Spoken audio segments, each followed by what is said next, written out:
Is your soul whispering, hey, remember me? But between the laundry and the emails and the inner monologue about whether or not your family is getting enough magnesium, is it hard to hear?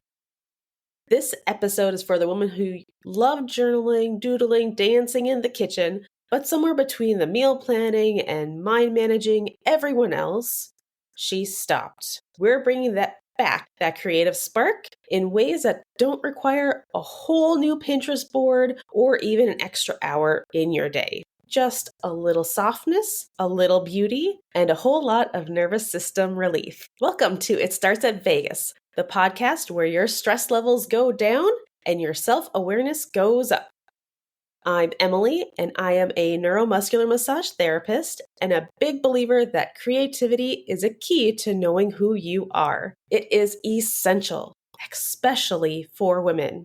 Here's what psychology knows and what your gut probably feels. When women disconnect from creativity, they often disconnect from themselves. And adding creativity is not just a I need a new hobby kind of way. It's in a I'm not sure where I went kind of way. So today we're getting back to that creative joy in a way that complements your nervous system, not complicating your calendar. Creativity helps women express who they are, regulate their nervous system, and rediscover their own voice in a world that often tells them to be quiet, be helpful, and agreeable. But when you create something, there are no mistakes. Sure, it might not be perfection, but it's allowing you to find yourself again. And that expression allows you to wake up to yourself. And the cool thing is, it doesn't have to take a lot of time. You don't need to carve out a whole hour every single day to express yourself in a creative way. Let's talk about a few creative ways for you to express yourself without adding pressure to your mental load. The first one I'd like to talk about, we're going to call the morning spark. So this would just take about 5 minutes, just 5 minutes to either journal one sentence, doodle a little scribble, or describe your mood in like a weather report. For example, you might write down foggy with a 40% chance of need for chocolate by 3 p.m. today. So it's just playful and it's about reconnecting to who you are, not fixing anything. It's exploring yourself with honesty with a splash of humor to throw in that creative level. The second way to throw in some creativity is to get dressed like a mood ring. Instead of asking, does this match? Try thinking, is this how I want to feel today? So pick some color or a texture that matches what you feel like. Throw in some intention. Maybe toss in a fun scarf or some fun earrings. Even if you're just staying at home, you can add that little bit of intentional creativity to what you're wearing. And remember, our style does say how we feel. So if you're having a really frumpy day, adding a colorful necklace or some fun earrings just might be a great way for you to reinforce a positive attitude and add that creativity to what you are wearing. Because style is art. And you're allowed to feel like a canvas. You can make yourself look however you choose, and it'll complement who you are.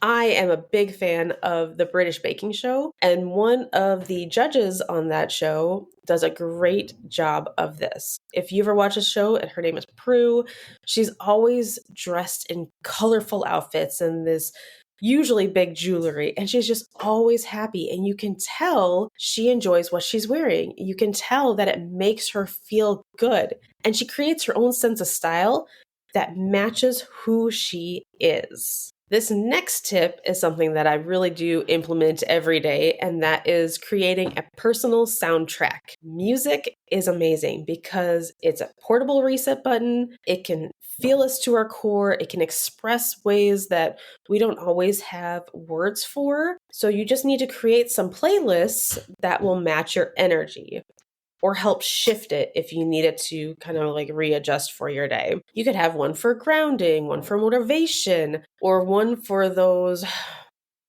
why is a person chewing so loud moments when you just know you're really aware of all of your surroundings a little too heightened. So you need to throw in some music to make you feel like your happy self again, to let the little things just go by easier. So have a variety of go-to songs for yourself.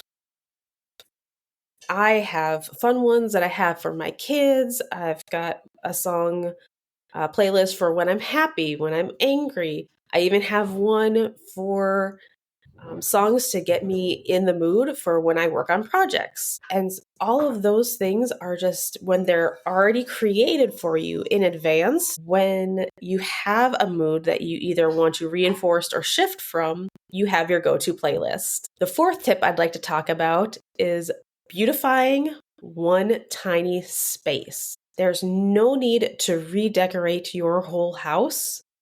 Just pick a shelf or a windowsill or even a corner on your counter and add something lovely. Add something that just makes you smile. It could be a candle or a rock you found, that little statue that you love that everybody else thinks is just a little weird, but you like it. And every time you look at it, you can have that sense of, oh, that just makes me a little happier throughout the day. For me, I really like flowers. I love flowers. I think they're just beautiful. I feel them just shift the room. And believe it or not, sometimes I even throw fresh flowers in my bathroom. I don't know why. It's just when I get ready for my day and I can see them, it just makes me happy. And it starts out in a really great way that I personally enjoy. The last one I'm going to talk about is ending your day in a creative way. So before bed, do one small thing that closes your day and mind. It could be taking a picture of something beautiful or jotting down a sentence of gratitude or swaying to a song. None of it is for results. This is simply for joy. This is for you to end your day in a good, positive way that makes you feel warm inside. It's for nobody else but yourself. Side note, brushing your teeth with vigor doesn't count as movement practice. If you find out that you are brushing your teeth really, really hard because the day was really, really stressful, like I've said in many other episodes, end with gargling some mouthwash, salt water, one of those things, because gargling will help relax your vagus nerve and it'll set you up in a positive way for a great night's sleep. These micro moments of creativity work. They work because they interrupt our stress patterns. When you have a stressful day or moments that you know are going to be coming, let's say it's a meeting, or at 3 o'clock every day, your mood just kind of tanks because you're wanting a nap. All of these things can help shift your day from stress or an anxious moment into a creative one that you get to enjoy. They soften perfectionism. They make room in your life that remind you of yourself. And over time, they remind your nervous system that you are safe, not just physically, but emotionally and spiritually also. So for the healer part of me, it's like nervous system hygiene. I need to do it every day to keep my nervous system calm and clean. And for the artist in me, it would say this isn't about adding extra. It's not about forcing something on myself. It's allowing myself to see me again. It's bringing out who I am and who you are. So this week, I'm going to take time to create a moment of beauty throughout my day. Even if it's just rearranging the spice rack so it looks kind of nice and cute. I know you can do something small and easy too. Because remember, we're not forcing healing, we're allowing it to happen. Less forcing, more becoming. Thank you for spending part of your day with me. May your day be gentle, your tea hot, and your nervous system be steady and soothed.